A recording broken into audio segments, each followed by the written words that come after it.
unpack this one. Today, we're diving into this really interesting guide called The Easiest Way to Learn English, a complete beginner's guide. And for so many of you listening, the whole idea of learning a new language, especially English, can feel huge, right? Like climbing a mountain. But this guide, it actually promises that if you just spend 30 minutes a day, you can see, and they quote, massive progress. So our mission today isn't just, listing the steps. We want to really dig into the how and why this seemingly simple approach might actually work. Think of it like a case study for learning any new skill faster. Yeah, what's really compelling, I think, is how it takes this potentially overwhelming task, learning a language, and just breaks it down into these clear, manageable actions. It's not just telling you what to do. It seems to tap into some pretty powerful ideas about like habit building and even cognitive psychology, which brings up a big question, doesn't it? Can these small, consistent, daily efforts, almost tiny efforts, really add up to something as big as fluency?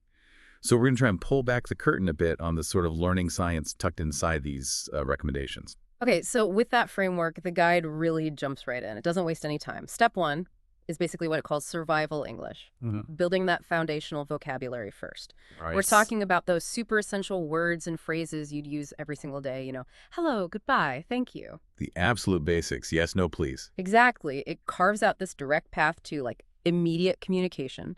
But why start so focused, so narrow? Well, that's spot on. The clever part here is how it uses the brain's tendency to prioritize stuff that feels immediately useful. When you know you're actually going to use these words, like today, your brain gives them a higher priority, helps you remember them much better. Ah, okay. It's almost like just-in-time learning, but for language.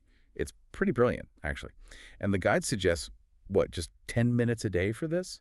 Using apps like Duolingo or Memrise. Yeah, just 10 minutes. Which really proves that those small, consistent inputs are often way more effective than trying to cram everything in occasionally. Okay, moving on then. Step two. Now, when I first saw this guide, I thought, okay, here comes the grammar headache. But its take is surprisingly, well, refreshing. It basically says, don't overthink it. Right. The goal isn't perfect grammar, it's just being understood. So it breaks it down to the absolute minimum structure, like subject plus verb plus object, I eat rice, he reads a book. Simple stuff. But doesn't that risk maybe building bad habits early on? What happens later with more complex sentences? That's a really good question. Because don't overthink grammar can definitely sound a bit counterintuitive. But what the guide seems to be doing is applying that Pareto principle, the 80-20 rule, but for language. Ah, okay. It's about getting, say, 80% of the communication power with maybe 20% of the grammar effort initially. So you focus on just a few core tenses, first, present, past, future, and basic pronouns. It's not about ignoring the complex stuff forever. It's about building confidence first, getting you talking. So you build momentum. Exactly. And as that confidence grows, then the guide suggests using free resources like beginner grammar videos on YouTube, channels like English with Lucy or similar ones. So the approach makes sure you're communicating right from the start and the deeper grammar kind of follows naturally. Okay, that makes sense. Building on that, step three talks about daily listening.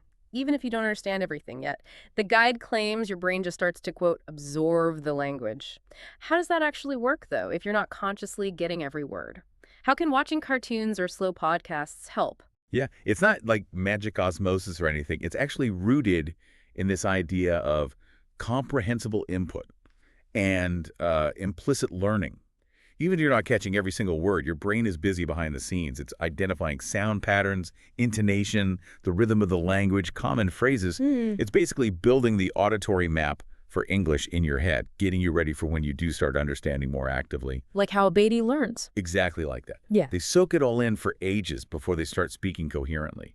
So listening to things like slow English podcasts, maybe The English We Speak from the BBC, or they're learning English stuff, or even just watching YouTube videos with subtitles for, say, 15 minutes a day. Just 15 minutes? Yeah, it rapidly improves your understanding because you're building that subconscious familiarity. Right, okay. Now, step four feels like a big hurdle for a lot of learners. Start speaking from day one. Always the scary one. Totally. The guide says it helps you remember things and build confidence. But the big question is always, how? Especially if you don't have anyone to practice with. The guide suggests some surprisingly simple things like, well, Talk to yourself. Yeah. My dog's about to get an earful of English, I guess. But seriously, narrating your actions. I am brushing my teeth. Now I eat.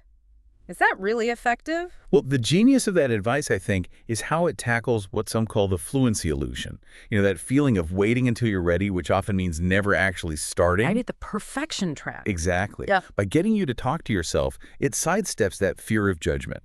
You're building the muscle memory, the confidence, without the pressure of someone listening critically. It's a neat psychological trick, really. It pushes you from just knowing things passively to actually using the language actively. And it recognizes that real fluency often shows up before you feel perfectly accurate. Recording yourself and listening back is another good tip in there for self-correction. And then, when you are ready for others, free apps like HelloTalk or Tandem are great for finding language partners. Okay. But the core message is key. Don't worry about mistakes. Fluency comes before perfection. That's liberating. It really is. Okay, so once you've got those basics kind of humming along, step 5 shifts into learning English through real content. This sounds like where the fun starts. Yeah, definitely. It encourages watching cartoons like Dora the Explorer or Peppa Pig or simple YouTube channels. How much more effective is using fun stuff compared to, say, more structured lessons? Oh, it taps into engagement, which is a massive motivator and may be underestimated sometimes. If you're genuinely interested in what you're watching or reading, you're just much more likely to stick with it consistently, and consistency is everything here. Yeah. And it's not just watching. The guide also suggests reading short stories, comics, children's books. This isn't just about passing the time. It's about building a more natural, contextual understanding. You see vocabulary and grammar used in real situations, which reinforces learning in a way that feels immersive and enjoyable. Integrating it into your life, basically. Definitely. Making it part of your routine, not a chore. And speaking of integrating, if you decide to tackle writing, step 6 advises practicing for just 5 minutes a day. Tiny amount. Tiny. It says this helps build memory and teaches sentence formation. Suggestions like keeping a small diary, writing super simple sentences. Today I ate rice. I feel happy. What's the power in something that seems so basic? The power is in making writing feel practical and, crucially, low stakes. Writing forces you to actively recall words and grammar. You have to produce the language, not just recognize it when you read or hear it. That really cements things. Oh, okay, the active recall part. Precisely. And you can find other small ways, too, like writing simple English captions on your social media photos or leaving short comments on YouTube videos. It's about finding those tiny opportunities in your day to apply what you're learning. It transforms that passive knowledge into active language patterns in your brain. It's less about writing perfect essays and more about mental practice. Okay, let's try and tie these steps together. Step 7 is all about creating a routine. And the guide breaks it down into this manageable 30-minute daily block. They even give a sample plan. 10 minutes learning 5 new words, maybe with flashcards, 5 minutes watching or listening to an easy English video, 10 minutes speaking out loud, maybe to yourself or a friend, and 5 minutes writing just a couple of sentences. Could that short, consistent routine really lead to massive progress like they claim? I think absolutely. Yeah. This kind of structured yet flexible routine isn't just random timings. It's designed to leverage things like habit formation theory and the compound effect. Right, small things adding up. Exactly.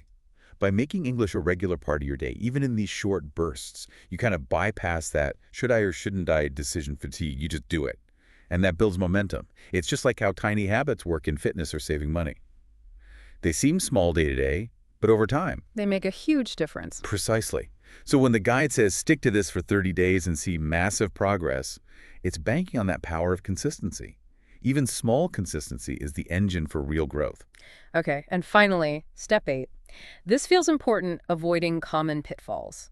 The guide highlights mistakes beginners often make. First one, don't translate everything word for word. It says that slows you down and causes confusion. Why is that such a trap? Isn't it natural to translate in your head at first? It is natural initially, yeah. But it becomes a mental crutch that actually holds back fluency. When you're constantly translating back and forth, you're basically running 2 language systems in your brain at the same time. It creates this cognitive overload, slows everything down. Ah, okay. Too much mental work. Right. The real goal is to start thinking directly in English, even if it's simple thoughts at first. Oh. And the other big mistakes to avoid that it mentions are waiting until you feel ready to speak, which, let's face it, that day might never come. Guilty as charged sometimes. We all are. And comparing your progress to others, which is just demotivating. Instead, the guide specifically encourages you, do make mistakes. It's how you grow. Yeah. Shifting your mindset like that is incredibly freeing. And honestly, it's fundamental for any real learning. That's a great point. So to help people along, the guide also lists some useful free tools. We mentioned a few, like Duolingo for basics, YouTube for lessons. Yeah, and things like HelloTalk, which really fits that speak from day one idea by connecting you with real people in a low-pressure way. Right. BBC Learning English is fantastic for that comprehensible input we talked about, authentic, well-made lessons. Even Google Translate, if used carefully, not for constant word-for-word stuff, but maybe checking a phrase can be a bridge. Yeah. And Grammarly for quick feedback on your writing practice. So they make these techniques accessible. Exactly. They kind of democratize the process, making good learning tools available to pretty much anyone. So wrapping this all up, what does this deep dive into the easiest way to learn English really mean for you, the listener? It seems to boil down to a really powerful message, one that goes way beyond just learning English. Start small. Be consistent. And try to make it enjoyable. It's much more about building a solid habit and just taking action, even imperfect action, rather than trying to cram information. Yeah, definitely. And if you look at the bigger picture, that emphasis on daily practice, even if it's just for 5 minutes, and avoiding those common traps like word-for-word translation or waiting until you feel ready to speak. These are really foundational ideas for learning any new skill, aren't they? True. It just reinforces that real growth, genuine progress, comes from that consistent iterative action. Doing it, maybe imperfectly learning, doing it again. You're not aiming for this impossible goal of perfection right away. You're aiming for progress you can actually see. And realizing that making mistakes isn't failing, it's actually part of how you get there. That's such a key takeaway. The guide finishes with this really nice thought.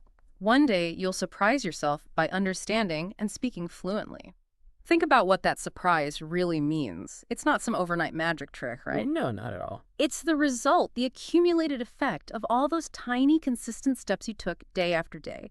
So maybe the question for you to think about is, what small, maybe almost insignificant seeming step could you take today, even if it's just for 5 minutes?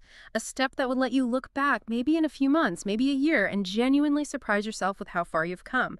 Whether it's English or coding or playing the guitar, whatever skill it is, just consider how those small daily moments, the ones that feel like nothing much at the time, can actually build up into something pretty amazing.